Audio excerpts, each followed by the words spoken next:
Admiral Kyle Barnes stood on the bridge of the UHS Discovery, watching the stars through the large viewing window. His small fleet of 12 ships had been traveling through space for 3 months now. They were on a simple mission to map new star systems in the Outer Rim territories. Nothing exciting ever happened out here, which was exactly what Earth Command wanted. The Discovery was the biggest ship in their group, but it was still small compared to the warships that protected Earth. Barnes commanded 11 other vessels, mostly science ships and support craft. They had some weapons, but they were meant for protection against pirates, not real battles. Captain Lisa Hayes walked up to Barnes. She was his tactical officer, in charge of weapons and defense. "Admiral, we're picking up something strange on our sensors," she said, pointing to her screen. Barnes looked at the display. Several large ships were surrounding what looked like a group of smaller vessels. The smaller ships were not moving much, and their energy readings were very low. "What do you think it is?" Barnes asked. Hayes studied the readings more carefully. "The large ships have weapons that match Zephyrian designs. The small ones look like trading vessels from different species. I think the Zephyrians are attacking innocent traders." Barnes frowned. The Zephyrians were known bullies in this part of space. They worked for the Galactic Empire and often picked fights with weaker species. The Empire let them do whatever they wanted as long as they followed orders. "How many Zephyrian ships?" Barnes asked. 24 battle cruisers," Hayes replied. "They have us outnumbered 2-1. Barnes watched the scene on his screen. The trading ships were clearly in trouble. Some were already damaged and leaking air into space. He could see escape pods launching from one vessel that was breaking apart. "Admiral," Hayes said quietly, "we don't have orders to get involved in local conflicts." Earth Command was very clear about that. Barnes nodded. He knew the rules. Their mission was to explore and map, not to fight. But he also knew he could not just watch while innocent people died. Lieutenant Jake Miller, Barnes called his communications officer. "Try to contact the Zephyrian ships. Tell them to stop their attack." Miller worked at his station for a moment. "No response, sir. They're ignoring our signals." Barnes made his decision. "All ships, battle stations. We're going to help those traders." Hayes looked worried. "Sir, are you sure about this? We're explorers, not warriors, and we're heavily outnumbered." "I'm sure," Barnes said firmly. "We can't let this happen when we have the power to stop it." The 12 human ships moved toward the battle. The Zephyrian vessels were much larger and looked more dangerous. Their dark metal hulls were covered in weapon ports and armor plating. The human ships looked small and peaceful next to them. The Zephyrian commander, Admiral Corax, noticed the approaching human vessels. He had heard of humans, but had never seen their ships before. To him, they looked weak and unimpressive. "Unknown vessels, stay away from this area." Corax sent a message to humans. "This is official Galactic Empire business." Barnes stood up straighter. "This is Admiral Kyle Barnes of the Human Exploration Fleet. You will stop attacking those trading vessels immediately." Corax laughed. 12 small ships dare to threaten the mighty Zephyrian fleet? You must be joking." But Barnes was not joking. "Lisa, show them what our small ships can do." The human ships spread out in a formation that the Zephyrians had never seen before.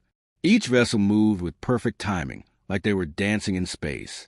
The humans had been practicing these movements for months during their long journey. Hayes targeted the nearest Zephyrian ship and fired. The human weapons were much more advanced than anything the Zephyrians expected.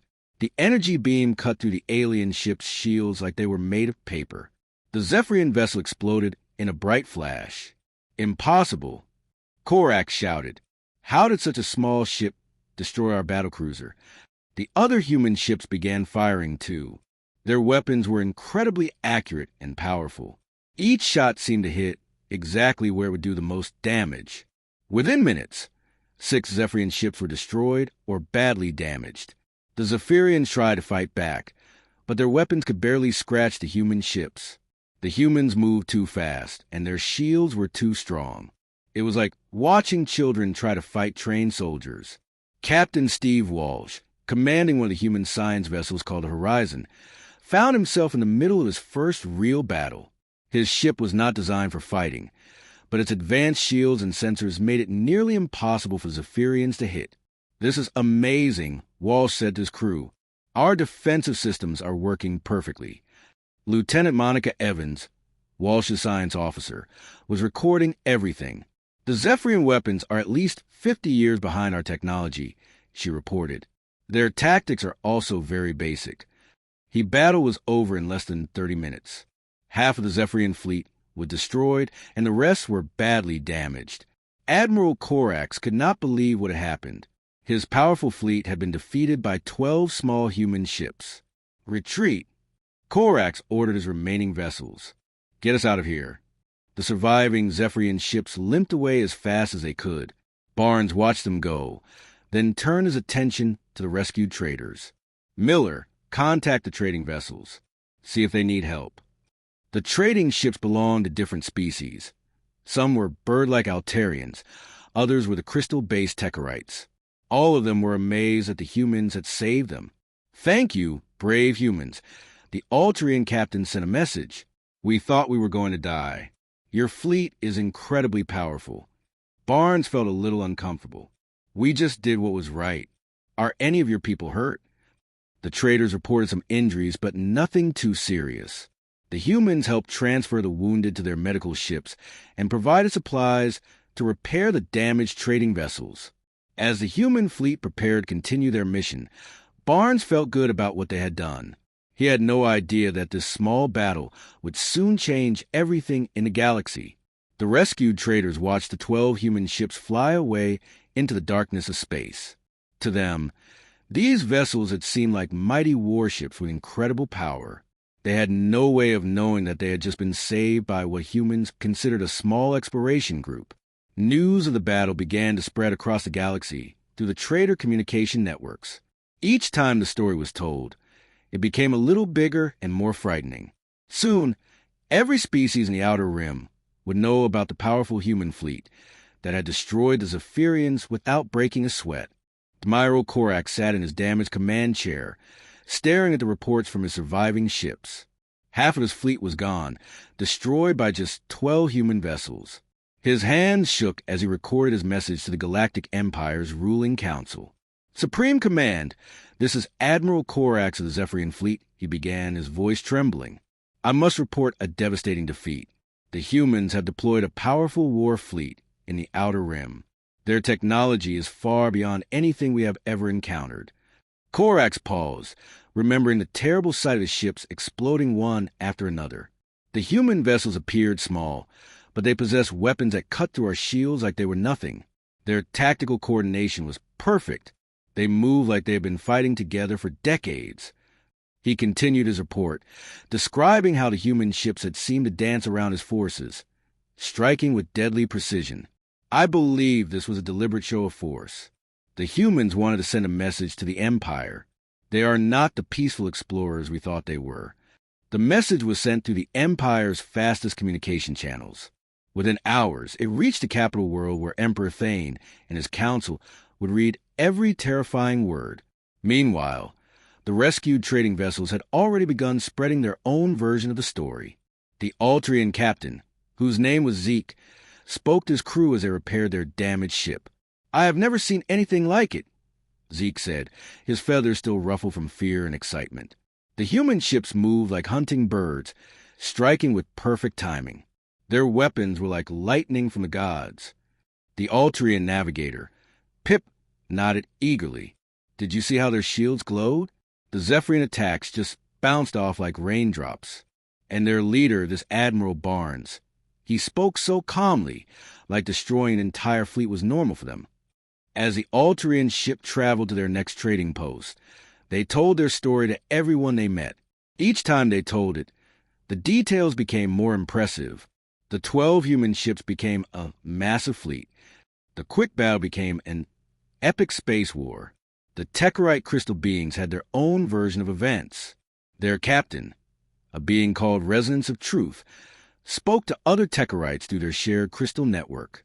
The humans came like saviors from the void. Resonance of Truth sang in harmonic tones.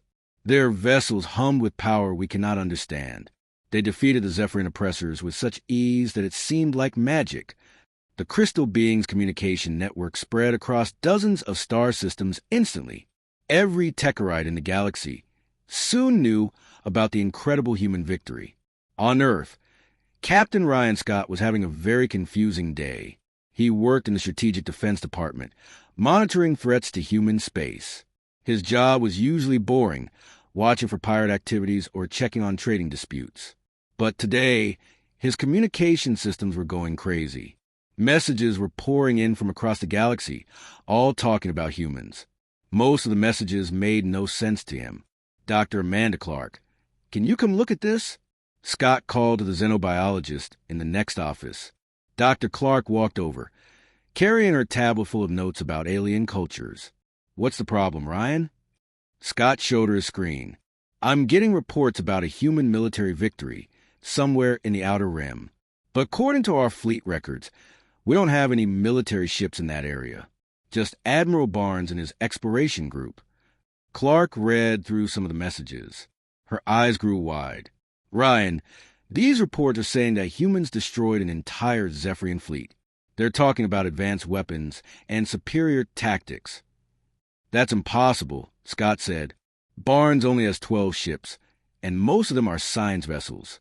They have some defensive weapons, but nothing that could fight a real battle." Clark continued reading. "Look at this message from the Altrian Trade Guild. They're requesting an immediate meeting to discuss peaceful relations with the powerful human military. And here's one from the Crystalline Collective offering to share technology in exchange for protection." Scott scratched his head. "Protection from what? We're not threatening anyone." "I don't think they see it that way," Clark said slowly. "Something happened out there, and now everyone thinks we're a major military power." Across the galaxy, the news continued to spread. The story changed with each telling, becoming more dramatic and frightening. Some versions described human ships that could become invisible. Others talked about weapons that could destroy entire planets. In the vegan trade station, a busy hub where dozens of species met to do business, the rumors flew like wildfire. A group of merchant captains sat around a table, sharing what they had heard. "My cousin's mate was there," said a green-skinned Verdanian. "He said the human ships appear out of nowhere, like ghosts in the void. They destroyed the Zephyrians in minutes." A 6-armed hexapod trader waved all his hands excitedly. "I heard they have weapons that can stop time itself. The Zephyrians couldn't even move before they were blown apart." No, interrupted a floating gas being called Whispering Wind. "The humans have made a deal with dark energy beings. That's why their ships are so powerful." Each species added their own fears and beliefs to the story. Soon, the humans were being described as everything from ancient war gods to time-traveling conquerors. Back on the Discovery, Admiral Barnes was completely unaware of the chaos his small battle had caused. He was focused on his original mission, cataloging new star systems and looking for planets that might support life. Lieutenant Jake Miller was monitoring communications when he started picking up strange signals. "Admiral, I'm receiving a lot of chatter on the alien communication channels. Something about humans and military fleets." Barnes looked up from his star charts. "What kind of chatter?" Miller listened to his headphones for a moment. "It's hard to understand, sir. Different languages and translation problems. But they keep mentioning our names and talking about weapons and fleets." "That's odd," Barnes said. "We haven't encountered any other aliens since the Zephyrian incident. Why would they be talking about us?" Captain Lisa Hayes joined the conversation. "Maybe word of our rescue mission spread faster than we thought. The traders we saved probably told others about what happened." Barnes nodded. "That makes sense. I hope we made a good impression. Earth Command wants us to be seen as peaceful explorers." He had no idea that across the galaxy, his peaceful exploration fleet was being described as the most terrifying military force anyone had ever seen. The simple act of helping some traders in trouble had created a legend that was growing bigger and more frightening with each passing hour. The Galactic Empire's communication networks were now completely focused on gathering information about this mysterious human fleet. Intelligence officers from dozens of species were trying to learn everything they could about human military capabilities. But the more they investigated, the more confused they became. Some reports described massive battleships. Others talked about small, fast attack vessels. The numbers varied wildly. Some sources claimed to have seen hundreds of human ships. Others insisted there were only a few dozen. The truth was that there had only been 12 ships on a peaceful mission commanded by an admiral who just wanted to do the right thing. But in the vast galaxy where fear and rumor traveled faster than facts, the truth was already lost in a growing storm of panic and misunderstanding. Emperor Thane sat on his massive throne in the heart of the Galactic Empire's capital world. The throne room was enormous, with walls made of black stone that reached up into darkness. Hundreds of alien species had bowed before this throne over the centuries, accepting the Empire's rule. Today, the Emperor was not thinking about ruling. He was thinking about fear. Admiral Corax's report lay on the crystal display in front of him. Thane had read it 5 times, and each time it seemed more impossible. 24 Zephyrian battle cruisers destroyed by 12 small human ships. The Zephyrians were not the Empire's best fighters, but they were far from the worst. General Vex. The Emperor called to his chief military advisor. General Vex stepped forward. He was a tall, thin creature with gray skin and 4 arms. Each hand held a different piece of military data. Yes, my Emperor. Tell me about these humans. What do our intelligence reports say about their military? Vex consulted his tablets. According to our spies, the humans are a young species that only recently discovered faster-than-light travel. They have a small number of colonies and appear to focus on exploration and trade. Our estimates suggest they have maybe 200 or 300 ships total. Emperor Thane frowned, then explained to me how 12 of their vessels destroyed half of Corax's fleet. That is troubling. My Emperor, Vex admitted, either our intelligence is completely wrong, or the humans have been hiding their true capabilities. The Emperor stood up from his throne. He was much taller than most beings, and his presence filled the room with authority. Show me the battle data. Vex activated a holographic display in the center of the throne room. The space battle played out in glowing blue light, showing positions of all the ships. The Emperor watched as the 12 human vessels moved in perfect formation, striking the Zephyrian fleet with deadly precision. Look at their tactics. Vex pointed to the display. They move like they have been fighting together for years. Each ship knows exactly where the others will be. This is not the work of simple explorers. The Emperor studied the tactical movements. Their weapons technology is also far ahead of what we expected. How did they develop such advanced systems so quickly? Perhaps they did not develop them, suggested another voice. War leader Krex stepped out of the shadows. He was the Empire's expert on military technology. Perhaps they found them. Emperor Thane turned to face Krex. What do you mean? There are rumors, my Emperor. Ancient stories about powerful civilizations that disappeared long ago. Some say they left behind technology that could be found by those who knew where to look. Vex shook his head. That is just superstition, Krex. The humans are a new species. They could not have found ancient weapons. Could they not? Krex challenged. Think about it. They appeared in galactic affairs very recently. They spread across space faster than any new species should be able to, and now they demonstrate military power that seems impossible for their age. The Emperor listened to both advisors, but his mind was already made up. It did not matter where the humans got their power. What mattered was that they had it, and they had used it against the Empire. How many ships can we gather? The Emperor asked. General Vex calculated quickly. If we pull forces from all sectors, we could assemble perhaps 2,000 vessels. But that would leave our borders very weak. Do it, the Emperor commanded. I want the largest fleet in galactic history. The humans will learn that no one challenges the Galactic Empire. My Emperor, Vex said carefully, perhaps we should try diplomacy first. We do not know the humans' intentions. They may not wish to fight us. Emperor Thane's eyes glowed with anger. They destroyed Imperial ships. They have made their intentions clear. We will meet force with overwhelming force. Orders went out across the Empire immediately. Fleet admirals received urgent commands to gather their ships and head for the assembly point. The Empire's massive war machine began to move for the first time in decades.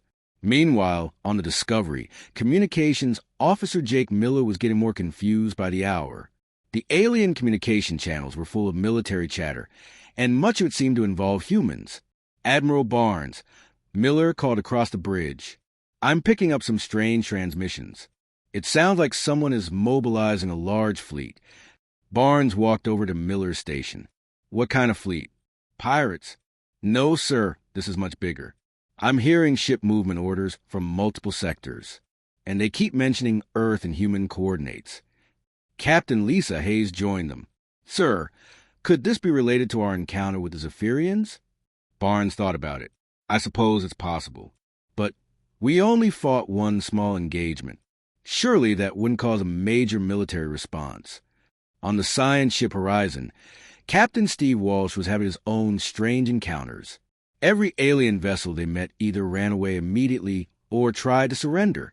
Walsh's crew was completely baffled by this behavior. Captain, Lieutenant Monica Evans reported from her science station, we just encountered another trade convoy. As soon as they saw us, they transmitted surrender codes and offered to give us their cargo. Walsh shook his head. That's the 5th group today. What do they think we're going to do to them? I'm not sure, sir, but their fear seems very real. They're talking about the human war fleet and advanced death ships. I think our reputation has grown somewhat. Back in the Empire's capital, more reports were arriving every hour. Each one painted a more frightening picture of human capabilities. Some claimed the human ships could travel through solid matter. Others insisted they had weapons that could destroy stars. Emperor Thane read each report with growing concern. The humans were not just powerful. They seemed to have technology that defied understanding. General Vex, the Emperor called. How long until our fleet is assembled? 3 weeks, my Emperor. We are gathering ships from across the galaxy. This will be the largest military force ever assembled under one command. And you believe it will be enough? Vex hesitated. My Emperor, we will have 2,000 of the Empire's finest warships. Even if the human technology is advanced, surely numbers will count for something. But Emperor Thane was not convinced. The battle reports showed that the humans had destroyed Zephyrian ships with single shots. What if their small fleet had just been testing their weapons? What if they had hundreds more ships with even better technology? The Emperor made another decision. Send messages to all our allies. The hegemony, the Trade Federation, the warrior clans. Tell them we face a threat to all civilized species. Ask for their support. Within days, the call went out across the galaxy. The Galactic Empire was asking for help for the first time in centuries. The message was clear. Humanity represented a danger so great that even the mighty Empire could not face it alone. Species that had been enemies for generations began to consider working together. The threat of human military power was bringing about alliances that no one had thought possible. And still, Admiral Barnes continued his peaceful exploration mission, completely unaware that his 12 ships had become the most feared force in galactic history. He was busy studying interesting rock formations on a distant planet, while 2,000 Imperial warships gathered to destroy what they believed was humanity's advanced invasion fleet. The misunderstanding that had started with a simple rescue mission was about to become the largest military crisis the galaxy had ever seen. Ambassador Helen Foster had never been so busy in her entire career. As Earth's lead diplomat, she was used to handling 1 or 2 alien contact situations per month. Today, she had 17 different species waiting to meet with her, and more requests coming in every hour. Foster sat in her office on Earth's diplomatic station, looking at the long list of appointments on her screen. The Altarian Republic wanted to discuss a mutual defense treaty. The Crystalline Collective was offering to share their advanced technology. The Merchant Guild had arrived with a ship full of expensive gifts. This is insane, Foster said to her assistant, Marcus Cole. What happened out there to cause all this interest in humanity? Cole checked his tablet. It seems to be related to some kind of military action in the Outer Rim. Admiral Barnes and his exploration fleet were involved in a battle with Zephyrian forces. Barnes. Foster was surprised. Kyle Barnes? He's an explorer, not a warrior. His ships are equipped for science missions, not combat. According to these reports, his fleet destroyed multiple Zephyrian warships and rescued some civilian traders. The news has spread across the entire galaxy. Foster rubbed her temples. She could feel a headache coming on. And now everyone thinks we're some kind of military superpower? Before Cole could answer, the door chimed. Ambassador Foster, came a voice from the intercom. The Altrian delegation has arrived for their appointment. Foster sighed and straightened her uniform. Send them in. 3 bird-like beings entered her office. Their feathers were bright blue and green, and they moved with the quick, nervous energy of their species. The lead Altrian, Ambassador Chirp of Dawn, bowed deeply. Honored Ambassador Foster, Chirp of Dawn said in heavily accented English, we come seeking friendship with the mighty human empire. I appreciate your visit, Foster replied carefully, but I should clarify that Earth is not an empire. We're a single-world government with some colonies. Chirp of Dawn looked confused. But your war fleet, the reports say you destroyed the Zephyrian oppressors with ease. Such power must come from a vast empire. Foster tried to explain.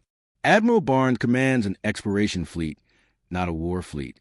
They were on a peaceful mission when they encountered the Zephyrians attacking your traders. Peaceful? Chirp of Dawn's feathers ruffled with excitement. If this is what your peaceful ships can do, your warships must be like the weapons of gods. The meeting continued for an hour, with Foster trying to explain that humans were not planning to conquer anyone. But the Alterians left convinced that Earth was being modest about its incredible military power. The next meeting was with the Crystalline Collective.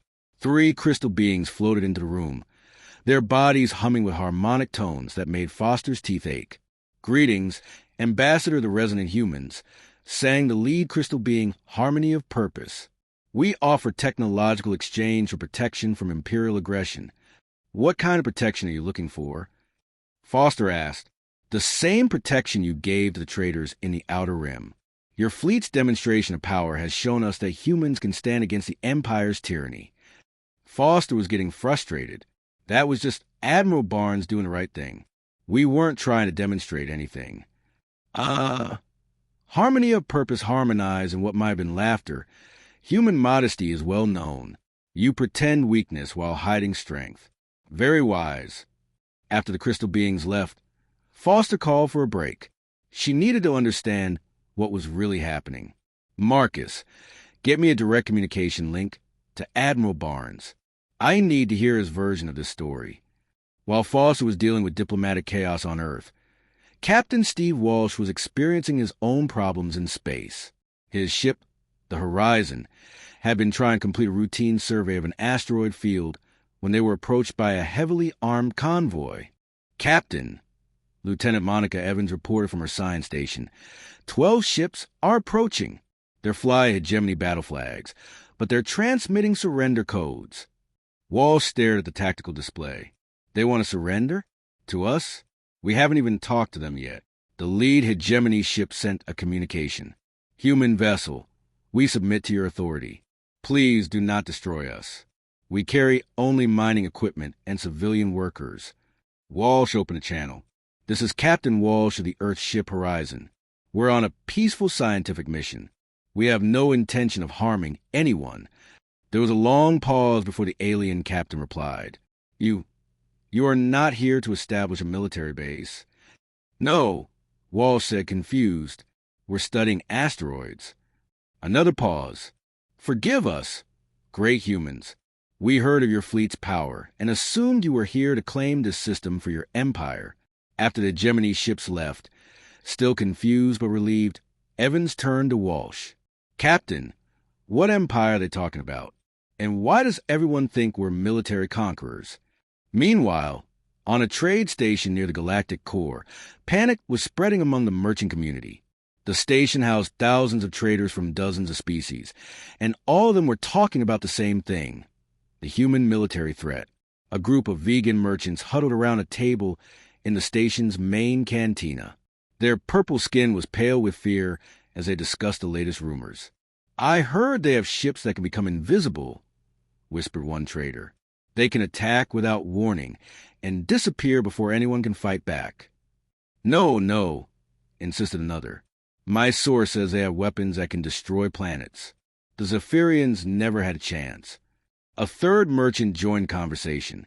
My cousin works for the Empire's intelligence service. He says they're gathering the largest fleet in history to fight the humans. 2,000 ships. Across the cantina, other species were having similar conversations. The hexapods believed humans had made a deal with dark energy beings. The gas dwellers thought humans were time travelers from the future. Each species interpreted the news through their own fears and myths.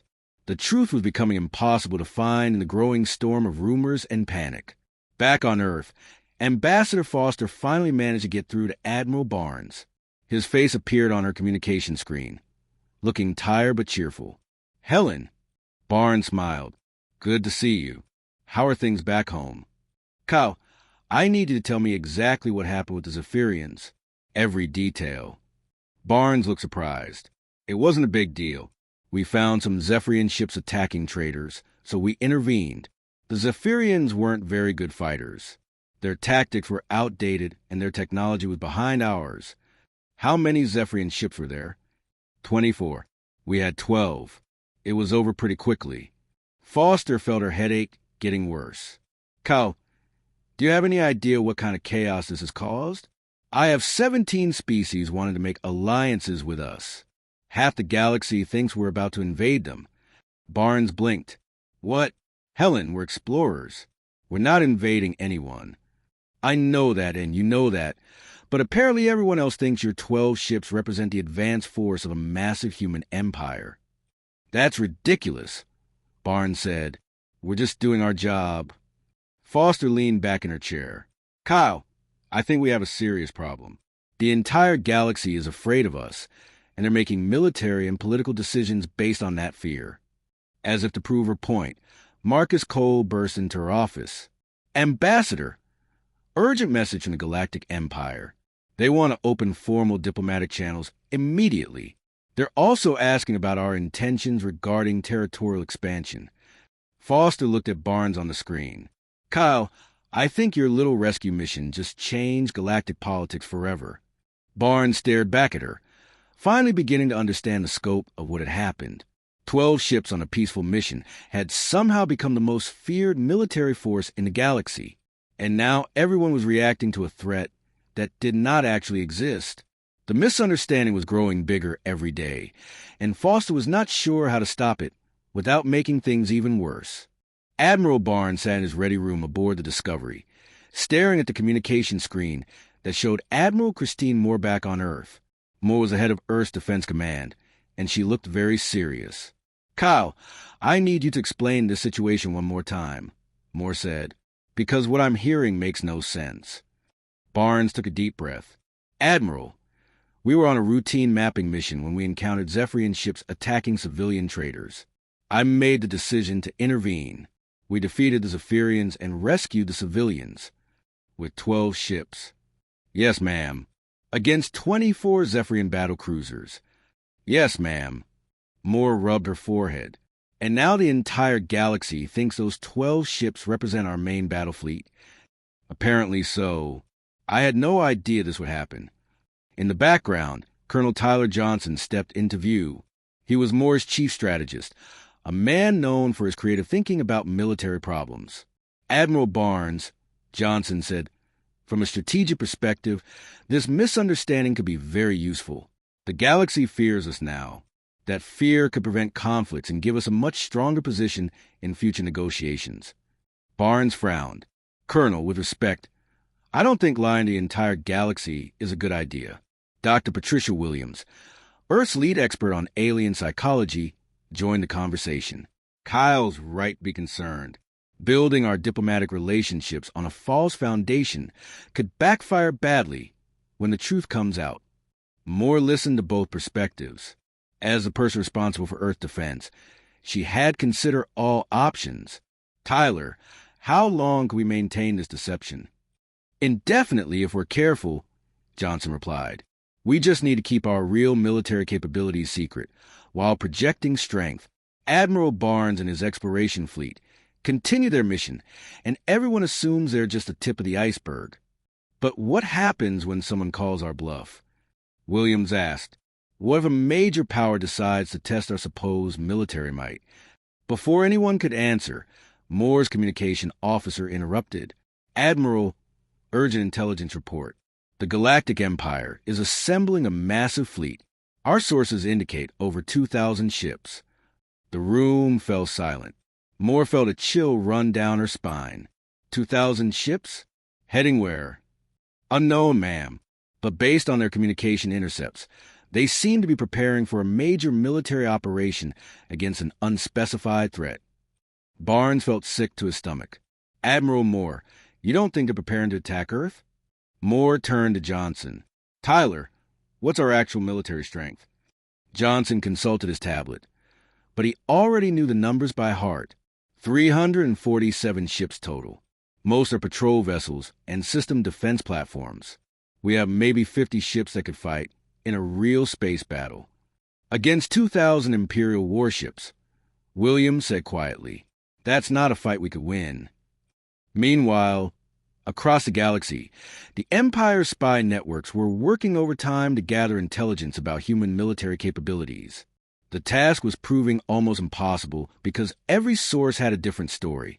Spy Master Zoth sat in his dark office, surrounded by reports from hundreds of agents. He was the Empire's best intelligence officer, but this assignment was driving him crazy. Agent Crix, he called one of the subordinates. What do the reports from Sector 7 say about human ship numbers? Crix consulted his files. The sources disagree, sir. Some say they saw 50 human vessels. Others claim there were only 12. One agent insists he counted over 200 ships, but another in the same system saw nothing at all. Zoth growled in frustration. How is this possible? Are the humans using some kind of cloaking technology? It's possible, sir. Or they might be spreading disinformation to confuse us. What about their technology levels? Again, conflicting reports. Some sources describe weapons that can destroy planets. Others suggest their technology is only slightly ahead of ours. The only consistent detail is that they seem to have very effective shields and superior tactics. Zoth stood up and paced around his office.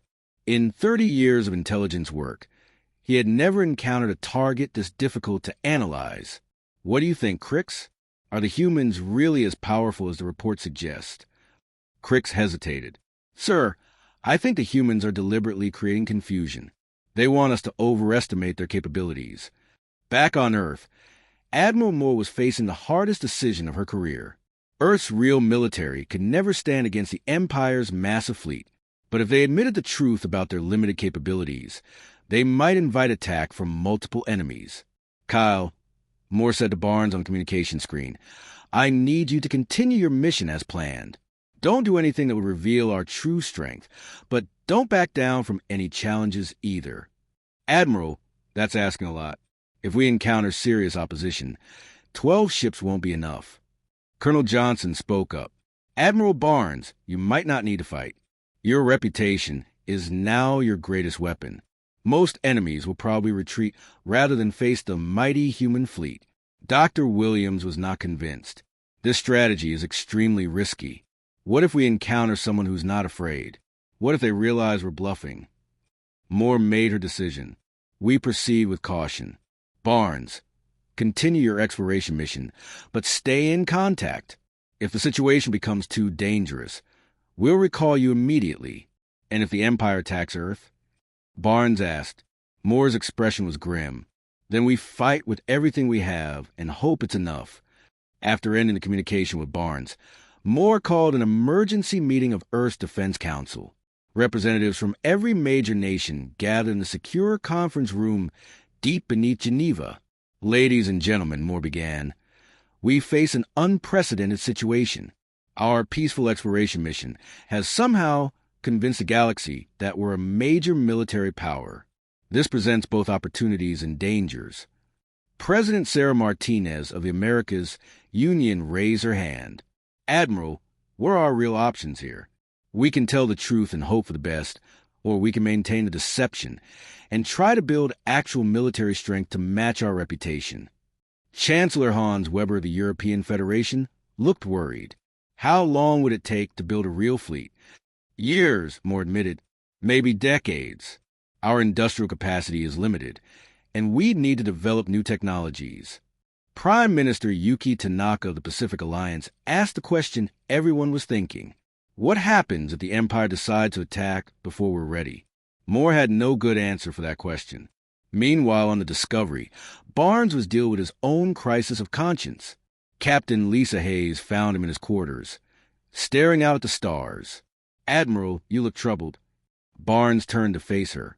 "Lisa, I keep thinking about those traitors we saved. We did the right thing, didn't we?" "Of course, sir. We couldn't let innocent people die. But now our actions might lead to a war that could destroy Earth. Millions of people could die because of my decision to intervene." Hayes sat down across from him. "Sir, you can't blame yourself for how others react to our actions. We save lives. Whatever happens next is not your fault." Barnes was not convinced. The weight of responsibility felt heavier than ever. Somewhere out there, 2,000 Imperial warships were preparing for battle based on a misunderstanding that he had created. The truth was finally clear to everyone involved. Earth was not the military superpower the galaxy believed it to be, but revealing that truth might be just as dangerous as maintaining the lie. The question now was whether humanity could survive long enough to make their reputation match reality, or if the growing crisis would destroy them before they had the chance. Admiral Christine Moore stood in Earth's main command center, watching displays that showed ship movements across the galaxy. Red dots marked Imperial vessels gathering at their assembly point. Yellow markers showed the positions of various alien fleets. And in the outer rim, 12 small blue dots represented Admiral Barnes and his exploration fleet, the ships that had started this entire crisis. "Colonel Johnson," Moore called to her strategic advisor, "how long do we have before the Imperial fleet is ready to move?" Johnson consulted his intelligence reports. "Our sources suggest 2 weeks, maybe 3. They're still gathering ships from the outer territories." Moore nodded grimly. "And our actual military capabilities?" "Still the same, ma'am. 347 ships, most unsuitable for major combat. We've started emergency production of new vessels, but it will take months to see any significant increase in our fleet size." Dr. Patricia Williams entered the command center carrying a tablet full of psychological profiles. "Admiral, I've been analyzing the Empire's behavior patterns. They're showing signs of extreme paranoia about our capabilities." "Explain." "They're mobilizing forces far beyond what would be necessary to deal with our real fleet. This suggests they genuinely believe we're much more powerful than we actually are." Moore considered this information. The Empire's fear was keeping Earth safe for now, but it was also making them increasingly dangerous. A paranoid enemy with overwhelming force was unpredictable. "We need to buy more time," Moore decided. "Send a message to Admiral Barnes. Tell him to continue his exploration mission, but make sure he's visible to any Imperial scouts. We want them to keep believing his small fleet is just the beginning." Meanwhile, Captain Nathan Brooks received urgent orders from Earth Command. His ship, the Endeavor, was one of Earth's few actual military vessels. Disguised as a research ship, his new mission was to conduct routine operations in sectors where Imperial scouts might observe him. Brooks called his senior officers to the briefing room. His tactical specialist, Lieutenant Lauren Smith, and his chief engineer, Carlos Ruiz, listened carefully as he explained their orders. "Our job is to be seen," Brooks said. "We need to maintain the illusion that Earth has significant military presence throughout this region." Smith looked at the star charts. "Sir, if we encounter actual Imperial forces, what are our rules of engagement?" "Avoid direct confrontation, if possible. If we must fight, we make it quick and decisive. The goal is to reinforce their belief that we're incredibly powerful." "Engineer," Ruiz raised his hand. "Captain, what if they figure out we're bluffing?" Brooks had been wondering the same thing. "Then we hope Earth's diplomats can talk us out of a war we can't win." Far across the galaxy, Fleet Admiral Zork stood on the bridge of his flagship, the Destroyer of Worlds. Around him, the largest military fleet in galactic history was taking shape. 2,000 warships from across the Empire floated in perfect formation, their weapons powered and ready. Zork was a veteran of dozens of campaigns. but he had never felt as nervous as he did now. The reports about human military capabilities were deeply troubling. Ships that could destroy entire fleets, weapons that defied understanding, tactics that seemed impossible. Intelligence Officer Nex, Zorik called to his chief analyst. "What is your latest assessment of the human threat?" Nex was a small, nervous creature with large eyes that never seemed to blink. "Admiral, the data remains contradictory. Some sources describe massive battle fleets. Others suggest the humans have only a few dozen ships. The one constant is that their technology appears to be far ahead of ours. What about their intentions? Are they planning to attack the Empire?" "Unknown, Admiral. They seem to be spreading throughout the galaxy, but their movements could be either exploration or military positioning." Zorik stared at the tactical display, showing the positions of known human ships. To him, they looked like the advanced scouts of an invasion force. The fact that they operated so far from their home world suggested incredible confidence in their abilities. "How long until we reach the human border regions?" Zorik asked his navigation officer. 10 days at maximum speed, Admiral. Then we will have our answers soon enough." Back on the Discovery, Admiral Barnes was becoming increasingly uncomfortable with his role in this galactic deception. He called his senior staff to the conference room for an honest discussion about their situation. Captain Lisa Hayes, Lieutenant Jake Miller, and Dr. Alex Thompson, the fleet's chief scientist, gathered around the table. Barnes looked at each of them seriously. "I need you to understand what's happening," Barnes began. "Earth Command wants us to continue our mission while maintaining the illusion that we're part of a massive military force. But if we encounter serious opposition, we're on our own." Hayes frowned. "Sir, are you saying Earth won't send reinforcements if we get into trouble?" "Earth doesn't have reinforcements to send. Our entire actual military is smaller than the fleet that's supposedly hunting us." Dr. Thompson looked shocked. "Admiral, are you telling us that our 12 ships represent a significant portion of Earth's space combat capability?" "Not exactly, but we're definitely more important than the Empire realizes." Miller spoke up from his communication station. "Sir, I've been monitoring Imperial transmissions. They're talking about us like we're the advance guard of an invasion fleet." Barnes nodded. "That's exactly what they think. And Earth Command wants us to keep them thinking that." The discussion was interrupted by an urgent alert from the bridge. Hayes hurried to her tactical station, while Barnes followed close behind. "Report," Barnes ordered. "Admiral, we're detecting a large force moving in our direction. At least 50 ships, flying Imperial battle flags." Barnes felt his heart rate increase. 50 Imperial warships against his 12 exploration vessels was not a fight they could win, no matter how advanced their technology was. Distance and time to intercept? 6 hours at their current speed, sir. Barnes had a decision to make. He could order his fleet to retreat, which might reveal their true nature as a small exploration group, or he could stand and fight, hoping their technological advantages would be enough. "Miller, any word from Earth Command?" "Negative, sir. We're too far out for real-time communication." Barnes looked around his bridge at the crew members who trusted him to keep them alive. The weight of command had never felt heavier. "All ships maintain course and speed. We're going to see if our reputation is enough to avoid a fight." Meanwhile, on Earth, Ambassador Helen Foster was dealing with a new crisis.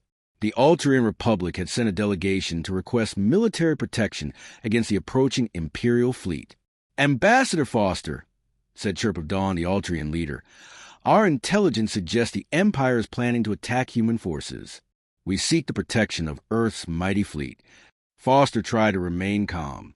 "What makes you think the Empire is planning an attack? They have assembled the largest military force in history. Such a fleet could only be intended for a major war." Foster felt trapped. She could not provide military protection that Earth did not have, but admitting their weakness might encourage other enemies to attack. "I'll need to consult with my superiors," Foster said carefully. "Earth's military decisions are not made lightly." After the Alterians left, Foster called Admiral more directly. "Christine, we have a problem. Our new allies are expecting us to protect them from the Imperial fleet." Moore's face on the screen looked tired. "Helen, I don't know how much longer we can maintain this deception. Every day brings new complications. What happens when Barnes encounters that Imperial fleet? If he has to fight, won't they realize how outnumbered we really are? That depends on Kyle, Moore said grimly. He'll have to find a way to win without revealing our true strength. And if he can't? Moore was quiet for a long moment. Then we hope the Empire is feeling diplomatic when they reach Earth. The bluff that had started with a simple rescue mission was becoming more dangerous every day. Earth was walking a tightrope between galactic war and galactic domination, with only the galaxy's fear of human power keeping them safe. Soon, that fear will be put to the ultimate test. The Tekari Federation had been watching the growing conflict with great interest. Unlike many species in the galaxy, the Tekari were natural strategists who prefer to think carefully before acting. Their leader, Prime Calculator Nexus 7, had been studying human behavior since the first reports of their military victory. In the Tekari capital city, built inside a massive asteroid, Nexus 7 met with his intelligence council. The room was filled with floating screens showing data about ship movements, communication intercepts, and political developments across the galaxy. Fellow calculators, Nexus 7 began, I believe we are witnessing something unprecedented. The humans have demonstrated remarkable restraint for a species with such apparent military power. Calculator Theta Prime, his chief military advisor, projected a holographic map showing human ship positions. Prime Calculator, if the humans possessed the fleet strength that reports suggest, they could have conquered several systems by now. Instead, they continue to operate in small groups, engaging only when attacked. Precisely, Nexus 7 agreed. This suggests either incredible discipline or, he paused, considering the implications, or the reports of their strength are greatly exaggerated. The Tekari had noticed something that other species had missed. While everyone was focused on the power of human weapons and ships, the Tekari were analyzing human behavior patterns. Conquerors acted differently than explorers, and human actions looked more like exploration than conquest. Should we share this analysis with the Empire? Asked Calculator Gamma 6. Nexus 7 considered the question. No. If we are correct, the humans may become valuable allies. If we are wrong, we do not want to be seen as supporting the Empire against a superior force. The Tekari made a decision that would change everything. They began secretly sharing intelligence about Imperial fleet movements with the humans, while appearing to remain neutral in the growing conflict. Captain Ashley Rodriguez received the first Tekari message while conducting a reconnaissance mission near the galactic border.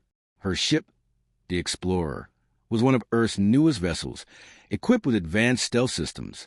Captain, her communications officer reported, we're receiving a coded transmission from an unknown source. It contains detailed information about Imperial ship positions. Rodriguez studied the data.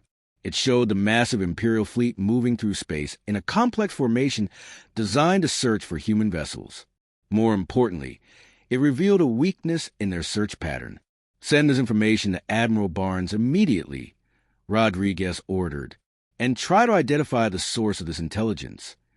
Meanwhile, Dr. Kevin Martinez was working frantically in his laboratory on Earth. As the planet's leading expert on alien psychology, he had been tasked with finding a peaceful solution to the crisis. His research was revealing disturbing patterns about Imperial behavior. Admiral Moore, Martinez called from his lab, I need to speak with you urgently. Moore arrived within minutes, accompanied by Colonel Johnson and Dr. Williams. Martinez had charts and displays covering every surface of his workspace. Admiral, I've been analyzing Imperial psychological profiles, and I've discovered something troubling. The Empire's leadership structure makes backing down from perceived threat almost impossible. Moore studied the data. Explain. Emperor Thane's power depends on appearing strong and decisive. If he fails to respond to what his people believe is a major threat, his own generals might remove him from power. Even if he learns the truth about our capabilities, he may not be able to change course without losing his throne. Colonel Johnson frowned. So you're saying that even if we tell him the truth, they might still attack? Possibly. The Emperor is trapped by his own propaganda. He's told his people that humans are a major threat, and now he has to act on that belief. Dr. Williams looked at the psychological profiles. Is there any way to give the Emperor a face-saving exit from the situation? Martinez thought for a moment. Maybe, if we could demonstrate both strength and restraint at the same time, we might give him a reason to choose diplomacy over war.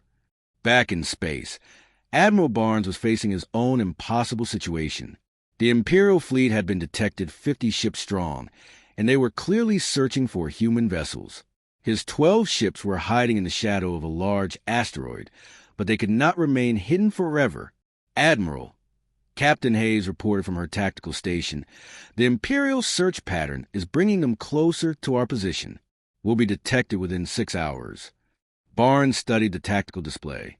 Running would probably save his ships, but it would also reveal that they were just a small exploration group. Standing and fighting against 50 Imperial warships was suicide. Sir, Lieutenant Miller spoke up from communications. I'm receiving a message from Captain Rodriguez. She's sending us intelligence about Imperial fleet positions. The data from Rodriguez showed Barnes something interesting.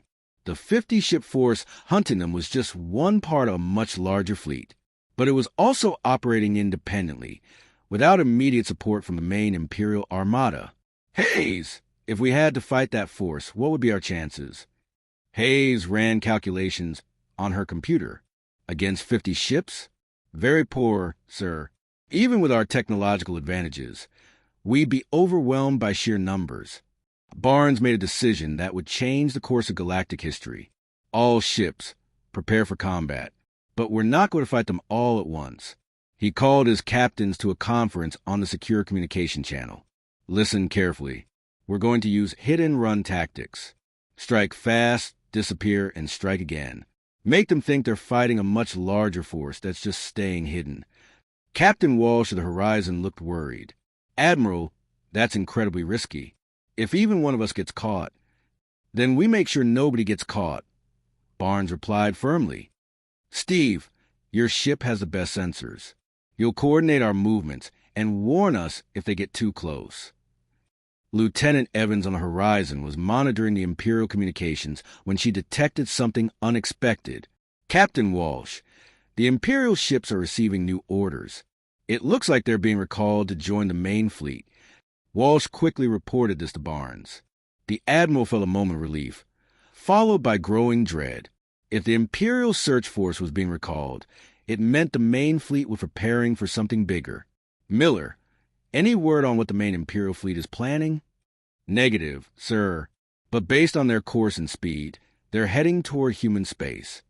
Barnes realized that a small fleet might soon face not 50 Imperial ships, but 2,000. The thought made him feel sick.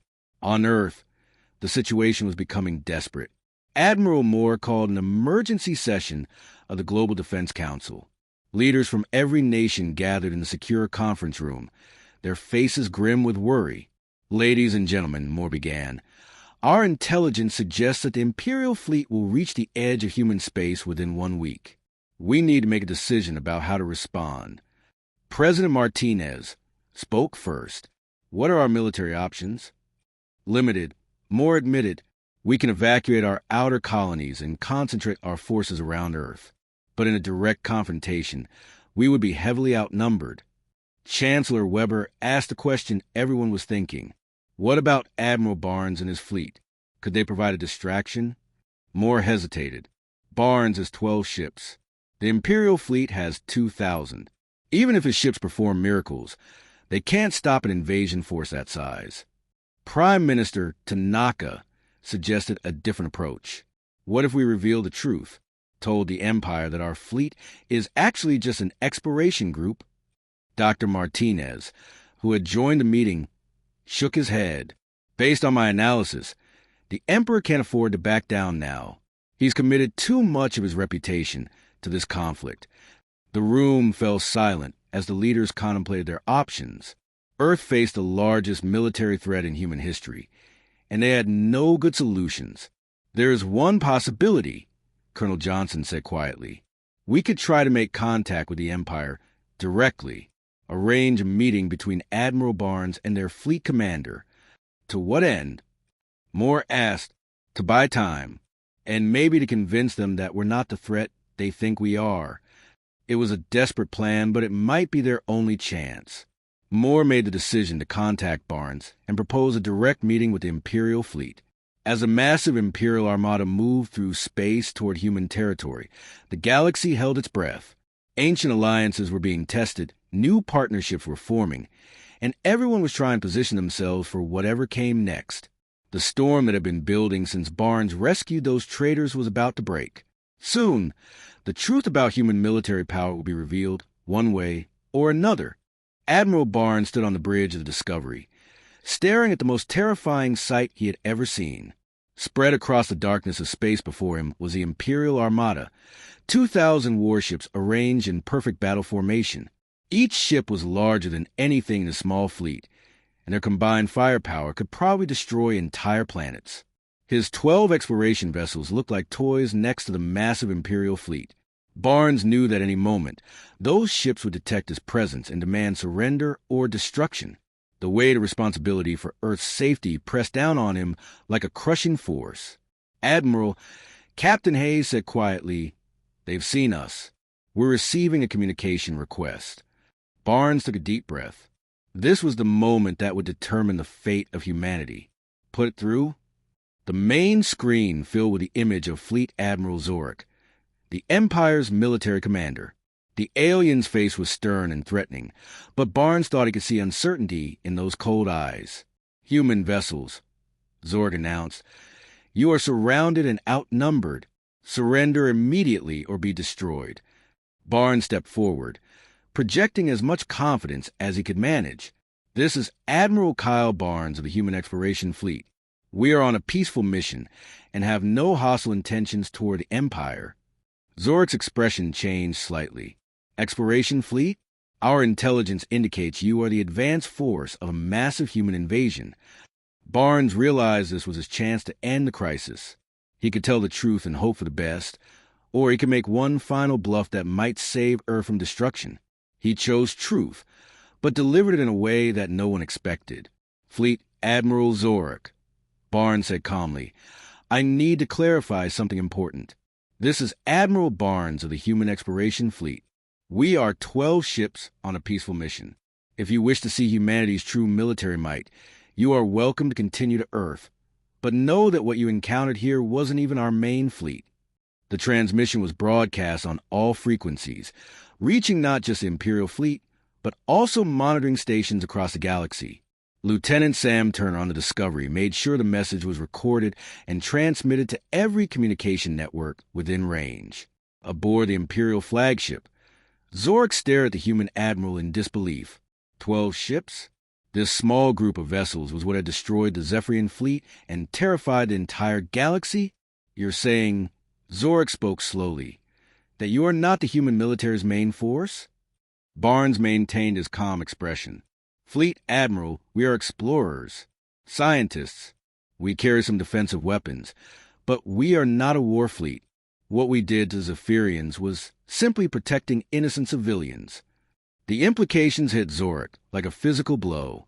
If this small exploration group could easily defeat veteran Imperial forces, what must humanity's actual military be capable of? The thought terrified him more than facing the supposed invasion fleet. "Admiral Barnes," Zorik said carefully, "what are your intentions regarding Imperial territory?" "We have no territorial ambitions," Barnes replied honestly. "We explore space to learn about the universe and make peaceful contact with other species. The incident with the Zephyrians happened because we could not stand by while innocents were slaughtered." Emperor Thane, who had been monitoring the conversation from his throne room, felt his worldview crashing down around him. He had mobilized the largest fleet in galactic history to fight what humans considered a minor exploration group. "If this is what they send to explore," Thane whispered to his advisors, "what do they send to war?"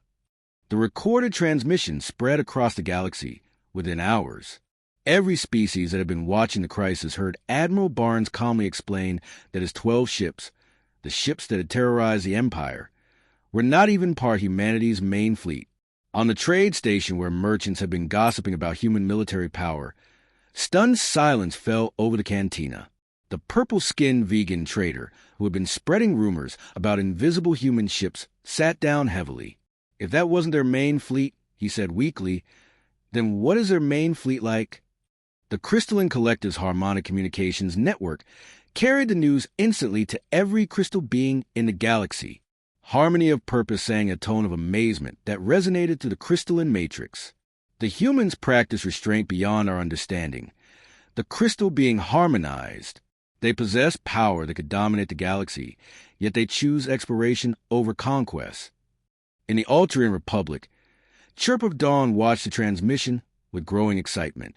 "Did you hear?" he sang to his advisors.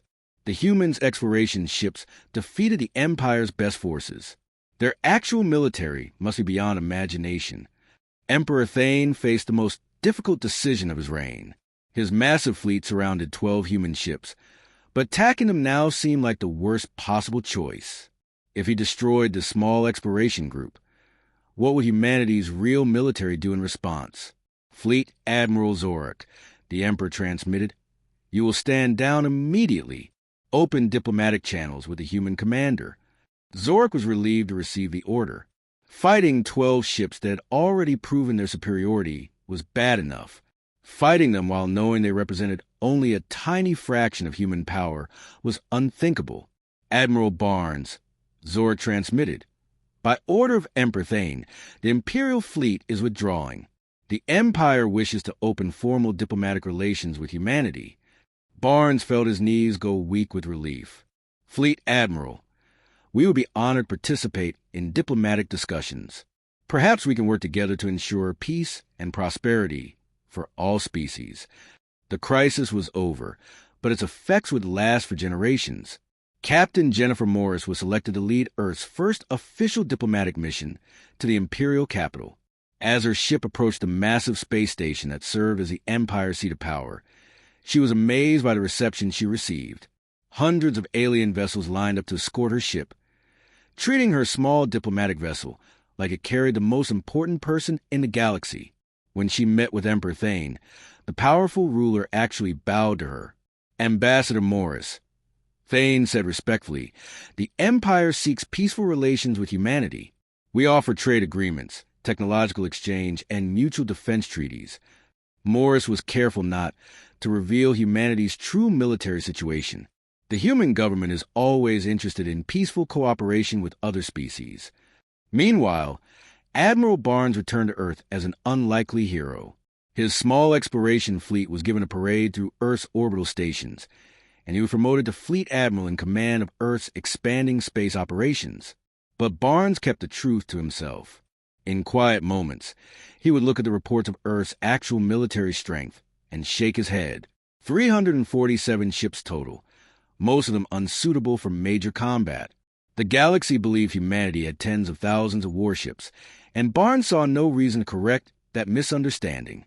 The final scene of this cosmic drama played out in Earth's Defense Command Center.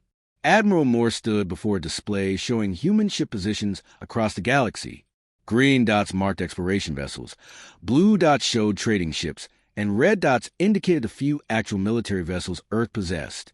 "Colonel Johnson," Moore said, "what's our current fleet strength?" Johnson consulted his tablet. 412 ships now, Admiral. We've been building new vessels as fast as possible. And the galaxy still believes we have thousands of ships? Yes, ma'am. Admiral Barnes' statement about his fleet not being our main fleet has convinced everyone that we're hiding massive military power. Moore smiled. Then we'd better make sure we eventually have the fleet to match our reputation. The incident that had started with Admiral Barnes trying to do the right thing had fundamentally changed galactic politics. Species that have been enemies for centuries were now cooperating, united by their shared respect for humanity's supposed military might. The Galactic Empire, once the dominant power in known space, now saw humanity's approval for major decisions. Other powers offered tribute and alliance in hopes of avoiding conflict with Earth's massive fleet. And somewhere in the Outer Rim, Admiral Barnes continued his exploration mission, mapping new star systems and making peaceful contact with alien species. His 12 ships had become the most feared and respected force in the galaxy, even though they were still just explorers with scientific equipment and good intentions. Years later, when Earth finally did build a fleet to match their accidentally created reputation, Admiral Barnes would often joke that the galaxy's fear of human power had given humanity the time they needed to become actually worthy of that fear. The ultimate irony was that humanity's greatest diplomatic victory had come not from strength, but from the galaxy's misunderstanding of their weakness. In trying to help some innocent traders, Barnes had accidentally made humanity the most influential species in galactic civilization. And the best part was that the galaxy would never know the truth about that day when 12 exploration ships changed the course of history forever.